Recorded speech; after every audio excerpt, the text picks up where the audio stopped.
What is the real reason you broke up with your ex? I watched him cheat on me and he will never know.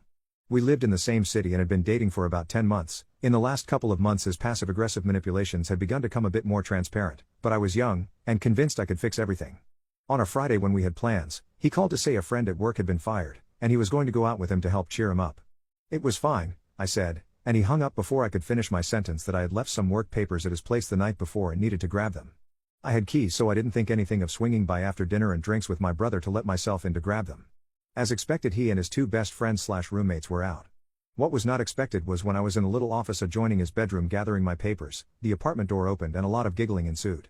I kept quiet as I assumed one of his friends was getting lucky and I didn't want to interrupt. Imagine my surprise when the giggling and intoxicated slurring approached the bedroom I usually occupied, followed by the squeaking bed springs and a symphony of noises usually associated with mating pigs. Any hope I might have had that it was one of his roommates too intoxicated to find his room was dashed when she started yelling his name. As they were both schooled, it didn't take long for them to pass out mid-thrust. I managed to unfreeze myself and after spending several very sad moments looking at the irrefutable proof that this relationship was not worth saving, I slipped out the front door. I spent all night walking the city, at first feeling ashamed that he had cheated on me, then increasingly angrier that I felt ashamed, then finally angry at him. By the time morning arrived, I had decided how best to deal with the situation.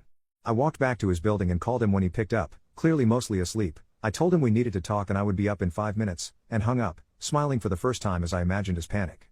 5 minutes later, sitting in his living room, I simply said I felt we weren't working out, that I was not as happy as I suspected I could be, and that while our relationship used to be exciting, it was feeling more like a chore. I wished him the best and was walking out the door before he managed to pick his jaw off the floor. On a hunch, I went out the back door and was pleased, if not surprised, to find his half-dressed companion crouching out on the fire escape. What followed was weeks of pleading, denial, and desperation on his part. When I was unyielding, he began to be suspicious. Did I know about his indiscretion? He, of course, couldn't ask me, in case I didn't know, so he started lashing out at all of his friends and coworkers who had been there that night, accusing them of telling me. And in this manner, they all learned of his infidelity. It caused, I later found, some major rifts between him and his friends, as they all liked me, and led to him being let go at work for increasingly erratic behavior and causing hostility with his coworkers.